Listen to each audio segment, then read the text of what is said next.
But one of the biggest problems with owning a superbike here in India is that you can barely use them to their full potential. The performance that these modern sportsters have today is mind-blowing. They have so much potential that you can barely scratch the surface of what they're capable of doing. The only way you can really enjoy these bikes is if you go to the racetrack, and unless you live next to Delhi or Chennai, it's hard to find one. And that's where naked bikes come into play. Naked bikes are lighter, they're easier to ride, and way more comfortable. And not just that, you can actually push them when you're riding in an urban area. Today in India, the mid-segment is picking up big time.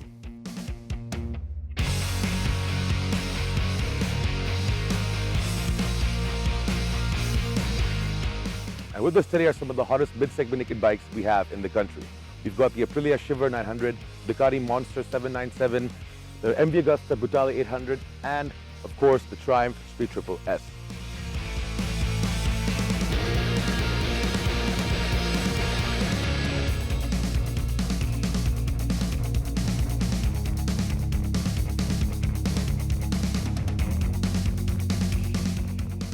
So let's strip down and get this show on the road. The naked sports bikes look far better and more individualistic because you can actually see what the bike is packing. The frame, the engine, and the front forks are all much more prominent. Nothing can be hidden and all is shown to the world. And this is precisely why they're called naked bikes.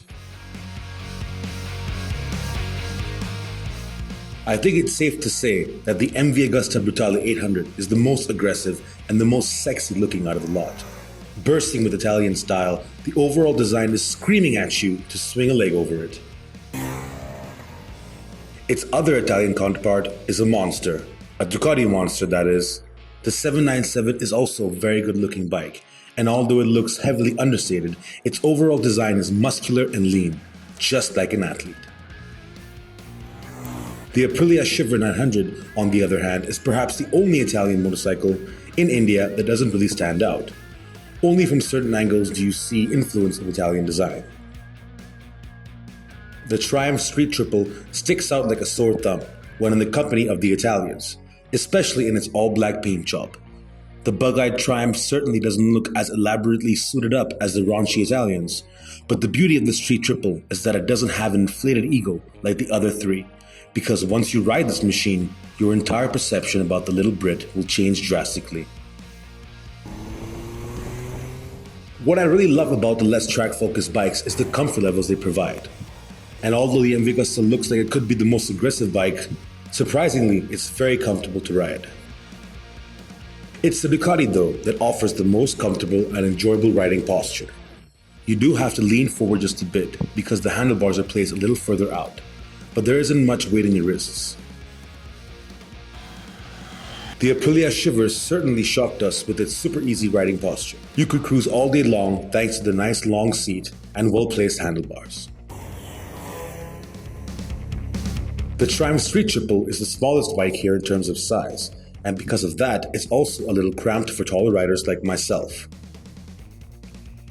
And while these lovely machines might be beautiful and comfortable, that doesn't imply that they don't pack a mean punch. Because they're in the middleweight category, their power figures range from 75 bhp to around 115 bhp. And that, my dear friends, is completely usable power, which means that you'll be enjoying every little ounce of horsepower. When it comes to outright engine performance, the MV Agusta slaps out a very healthy power figure of 108 bhp from its 798cc 3-cylinder engine. While the company is good at leveraging its Italian Exotica image, the bike's overall performance further enhances that. It's a phenomenal engine, and if you're in sport mode, even the slightest twist of the throttle will hurl you forward. On twisty sections of road, the Brutale 800's impressive agility allows you to flick it to its maximum lean angle and flip it from one side to the other at high speed.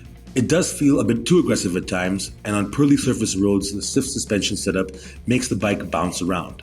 And as a result, my confidence as well. And that's precisely why having too much of a sporty setting on a motorcycle is never a good idea on Indian roads. The Aprilia Shiver is probably the heaviest bike in the entire mid-segment range. It's certainly also the least aggressive in terms of ride and handling, but its 896cc twin engine pumps out 94 bhp. However, it gets more torque than the MV Agusta at 90 Nm. The engine is smooth and it's responsive enough depending on the riding mode you selected. The transmission is also crisp and the chassis is well balanced. The suspension is sporty stiff but offers adjustment to preload and damping.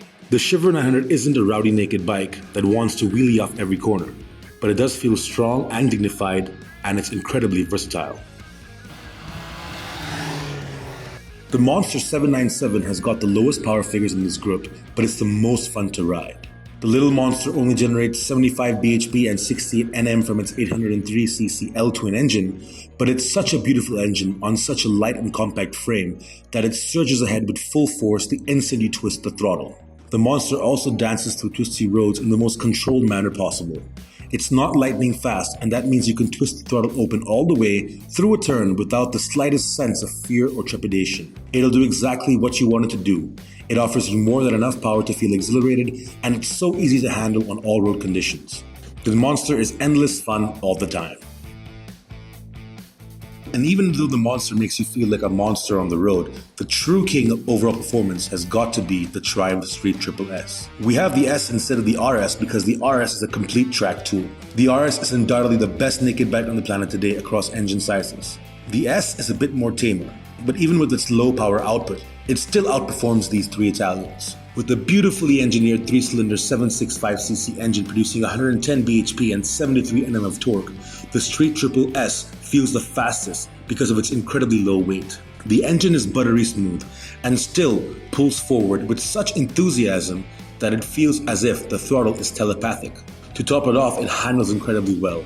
The chassis is super stable and the bike feels perfectly in control at all times. So there you have it. These naked beauties are comfortable to ride, very powerful, usable as everyday machines, and are super fun to ride. On top of all that, they're much cheaper to own, making them the obvious choice for first-time superbike owners. I don't see why anyone would go for an all-out track tool unless they're pros with track access, or perhaps they just have the money to throw around. Choosing smaller, more manageable motorcycles is always a good stepping stone for beginners, and always more fun for experienced riders in urban areas.